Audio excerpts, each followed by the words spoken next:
এই চ্যানেলে সম্প্রচারিত সকল খবরই সচেতনতামূলক এবং শিক্ষণীয়, কোনো কিছুই প্রভাবিত নয়। বিশেষ করে এলাকার সাধারণ মানুষের কথা মাথায় রেখে, তাদের সুযোগ সুবিধার কথা মাথায় রেখে রেলগেট চত্বর পরিদর্শন করলেন সেখানকার বিধায়ক। অর্থাৎ বহরমপুর সংলগ্ন কাশিমবাজারের রেলগেট পরিদর্শনে এলেন বহরমপুরের বিধায়ক কাঞ্চন মৈত্র।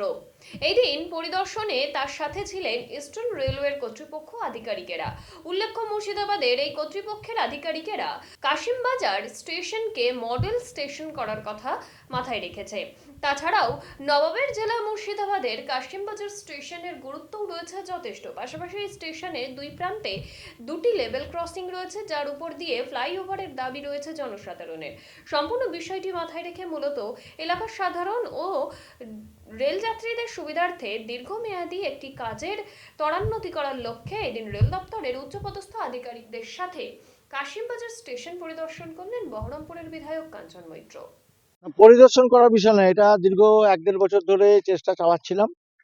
তো মোটামুটি ডিআরএম থেকে স্যাংশন হয়েও গিয়েছে।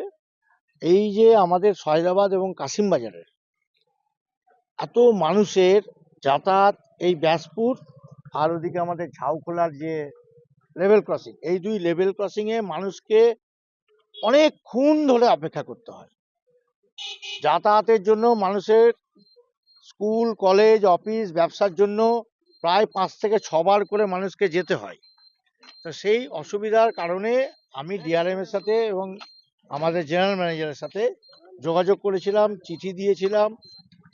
তো সেই মোতাবেক আজকে ইঞ্জিনিয়ার এসছিলেন, উনি পরিদর্শন করলেন এবং খুব তাড়াতাড়ি আমাদের এই ব্যাসপুরের যে আন্ডারপাস, সেই আন্ডারপাসটা শুরু হয়ে যাবে।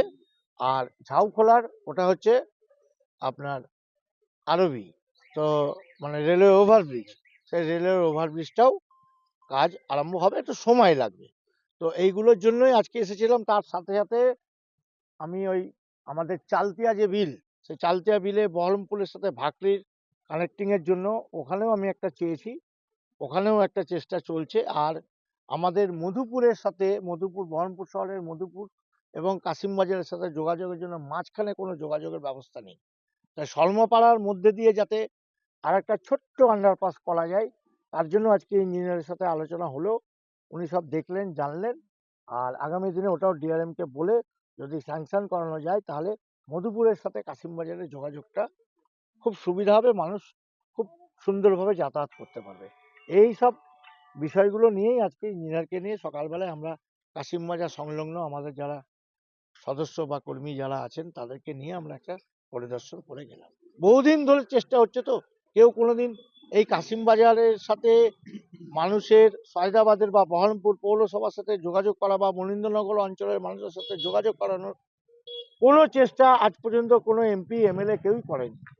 তো যাই হোক, কেন্দ্রীয় সরকার যেহেতু আমাদের, আমি আমার মতন সাধ্য মতন চেষ্টা চালিয়েছি, দেখা যাক কতদূর কি হয়। মানে এই যে পরিবর্তন আজকে যেটা দেখলেন, সেটা কি রেলমন্ত্রীর কাছে হ্যাঁ, রেলমন্ত্রীর কাছে তো গিয়েছে, নাহলে কেন আসবেন ইঞ্জিনিয়ার পরিদর্শন করতে? আজকের যে রিপোর্ট আপনি ইয়ে করবেন সেটা পাবেন? এটা করানোই আছে, আচ্ছা, এটা আবার কাজ শুরু হবে, সেই সময়ের অপেক্ষা।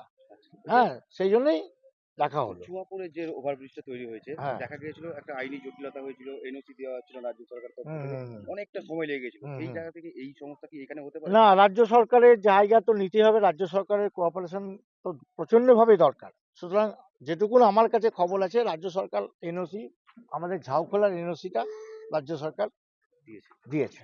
যার জন্য রাজ্য সরকারকেও আমাদের তরফ থেকে, বহরমপুরবাসীর তরফ থেকে আমরা ধন্যবাদ জানাই। আর এটাতেও আমাদের যা রেলের জায়গা আছে তাতে আন্ডারপাস হয়ে যাবে। হ্যাঁ, আন্ডারপাসের জন্য তো অত বেশি জায়গা লাগে না, তো সেটা হয়ে যাবে। এবং যতটুকুন রাজ্য সরকারের জায়গা আছে নিশ্চয়ই রাজ্য সরকারও দেবে। এটা বহরমপুরবাসীর স্বার্থে রাজ্য সরকার আশা করে দেবে। নাহলে আমরা চেষ্টা করবো রাজ্য সরকারের কাছে একটা অনুরোধ জানাতে, যাতে এটা হয়। মানে এই কাশিমবাজার বা বহরমপুরবাসীর কাছে একটা সুখবর খুব তাড়াতাড়ি। একদম একদম একদম। হ্যাঁ, হলে এই সংলগ্ন সমস্ত মানুষের সুবিধা হবে।